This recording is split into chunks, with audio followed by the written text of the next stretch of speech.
বাজেটে বর্ধিত কর প্রস্তাবের সুযোগ কাজে লাগিয়ে কেবল মে জুন মাসে সিগারেট কোম্পানিগুলো অতিরিক্ত মুনাফা করছে প্রায় 540 কোটি টাকা।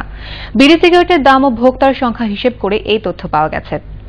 বিশেষজ্ঞরা বলছেন, বাজেটে অত্যন্ত কম হারে কর বাড়ানোয় সরকারের রাজস্ব তেমন না বাড়লেও তামাক কোম্পানিগুলো বাড়তি আয়ের সুযোগ পাচ্ছে। এ প্রেক্ষাপটে সিগারেট কোম্পানিগুলোর আয়কর রেয়াতের সুযোগ বাতিলের চিন্তাভাবনা করছে সরকার। রীতা নাহারের বিশেষ রিপোর্ট।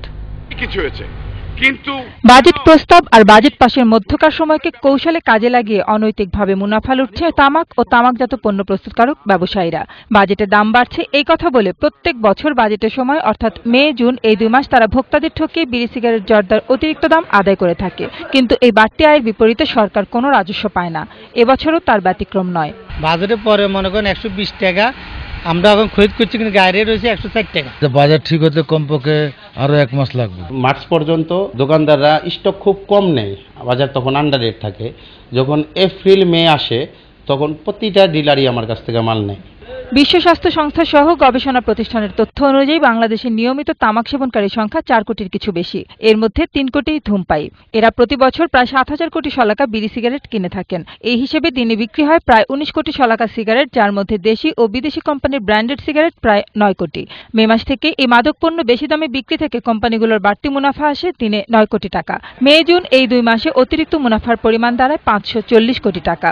এই বাড়তি দামের জন্য সরকার 1 পয়সাও বেশি রাজস্ব পায় না। যেভাবে করারোপ হয়েছে সেটা আসলে তামাক নিয়ন্ত্রণকে কতটা সাহায্য করবে সে বিষয়ে যথেষ্ট সন্দেহ আছে।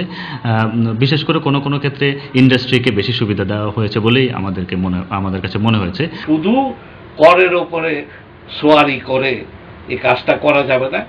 এর জন্য শিক্ষার, স্বাস্থ্য সম্বন্ধে সচেতনতার সৃষ্টির প্রয়োজন আছে, শিক্ষার প্রয়োজন আছে, এবং যারা নতুন প্রজন্ম যাতে তামাকে কোনো রকম আসক্তি না উৎপন্ন হয় সেটা নিশ্চিত করতে হবে। প্রস্তাবিত বাজেটে সিগারেটের ওপর 1 থেকে 2% এবং গুল ও জর্দার ওপর 30% ভ্যাট আরোপ করা হয়েছে। বর্তমানে উৎপাদন মূল্যের ওপর সিগারেটের মূল্য স্তর ভেদে 48 থেকে 73% পর্যন্ত ভ্যাট দিতে হয় সিগারেট কোম্পানিগুলোকে। বিড়ি কোম্পানিগুলোকে ভ্যাট দিতে হয় 35 থেকে 40%। সিগারেটে খুব কম কোম্পানি আয় করতে, মানে সবাই দেখে যে আমরা লুজ করছি, একমাত্র বিএটিসি ওরা দেয়। এটাকে অল্টার করার কথা বিবেচনা। তবে শত কষ্টের মধ্যেও গরিবেরা বিড়িতে সুখটান দিয়ে জীবনের দুঃখ ভোলার চেষ্টা করে বলে বিড়ির ওপর নতুন করারোপ করা হয়নি বলে জানান অর্থমন্ত্রী। রীতা নাহার, বৈশাখী নিউজ, ঢাকা।